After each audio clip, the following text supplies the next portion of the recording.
مولانا مودودی رحمۃ اللہ علیہ نے ہمیں ایک تحریک دی جماعت اسلامی، اور آپ یہ یاد رکھیں کہ آج کے اس دور میں کہتے جی فلاں بڑا کرپٹ ہے، فلاں بڑا چور ہے، نواز شریف ہے، زرداری ہے، فلاں ہے فلاں ہے فلاں، یہ کہتے ہیں نہیں۔ اسکول کا ٹیچر بھی دیہاتوں میں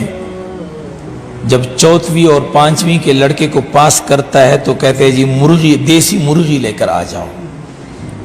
ہمارے علاقوں میں مرغی لے کر، انڈے لے کر آ جاؤ، شہد کی بوتل لے کر آ جاؤ، تب آپ کو دوسری تیسرے میں پاس کروں گا۔ لوگ لے کے جاتے ہیں۔ یہ کرپشن ہے یا نہیں؟ جماعت اسلامی کے 2000 لوگ جو وزارت کے منصب پر، ایم این اے اور ایم پی اے کے منصب پر اور کونسلر سے لے کر مختلف عہدوں پر فائز رہے، 2000 ہمارے منتخب لوگ اس ملک میں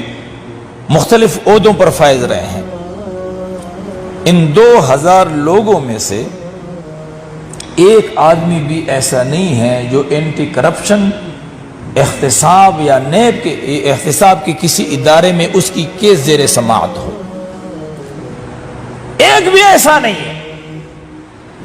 اب آپ اگر، میں لوگوں سے کہتا ہوں، آپ اگر جماعت اسلامی کا موازنہ کریں گے صحابہ رضی اللہ عنہم کے ساتھ تو شاید پھر ہم مسلمان بھی ثابت نہ ہوں، کوئی بھی۔ ہمارا موازنہ کوئی صحابہ کے ساتھ کرے تو ان کا موازنہ اگر صحابہ کے ساتھ کیا جائے تو کیا ہم مسلمان ثابت ہو سکتے ہیں ان کی قربانیوں اور ان کی عشق کے نتیجے میں؟ ہم کہتے ہیں جماعت اسلامی کا موازنہ ان لوگوں سے مت کرو، ہم عصر جماعتوں سے کرو۔ آپ سراج الحق کا موازنہ سیدنا ابو بکر صدیق رضی اللہ تعالی عنہ سے نہ کریں، آپ سراج الحق کا موازنہ نواز شریف سے کریں، زرداری سے کریں، بلاول سے کریں، جتنے بھی قائدین ہیں اس وقت ان سے کریں۔ آپ جماعت اسلامی کا تقابل اور موازنہ موجودہ زمانے کے جماعتوں کے ساتھ اگر کریں گے تو خدا کی قسم جماعت اسلامی کے لوگ آپ کو فرشتے نظر آئیں گے۔ اس وقت کی بات ہے جب اسکول کے ٹیچر کے، پرائمری کے ایک پی ٹی سی ٹیچر کے ہاتھ بھی کرپشن سے صاف نہیں ہے، اس دور میں جماعت اسلامی کا وزیر خزانہ، جماعت اسلامی کے وزیر پیداوار، جماعت اسلامی کے وزیر جنگلات، مختلف عہدوں پر جماعت اسلامی کے لوگ فائز رہے ہیں، ان کے دامن اللہ کے فضل سے کرپشن سے پاک اور صاف۔ اس سے بڑھ کر کیا فرشتوں کی جماعت آپ کو چاہیے؟ دوسری بات یہ ہے کہ جماعت کا اگر ہم جماعت کے ساتھ موازنہ کریں تو جماعت یقیناً آپ کو فرشتوں کی جماعت نظر آئے گی موجودہ دور میں، اور قیادت کا موازنہ کریں گے تو آپ کی جو قیادت ہے یقیناً یہ بھی فرشتوں کی قیادت آپ کو نظر ہے، جیسے فرشتے ہیں۔ میں کسی جماعت میں تھا، زیادہ باتیں تو نہیں کرتا،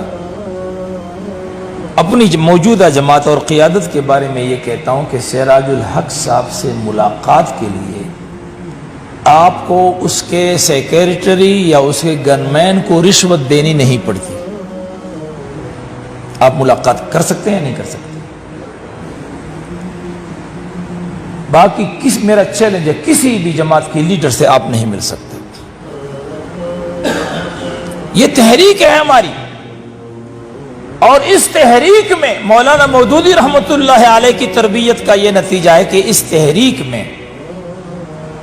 آپ میں سے ہر ایک اس تحریک کا مرکزی امیر بن سکتا ہے یا نہیں بن سکتا۔ اس میں وراثت نہیں ہے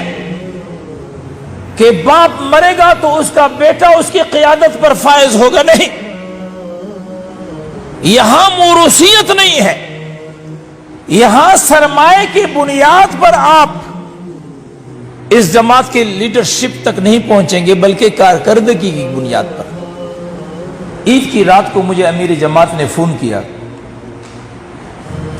بڑی عید کی رات کو، اس میں بہت باتیں ہوئی،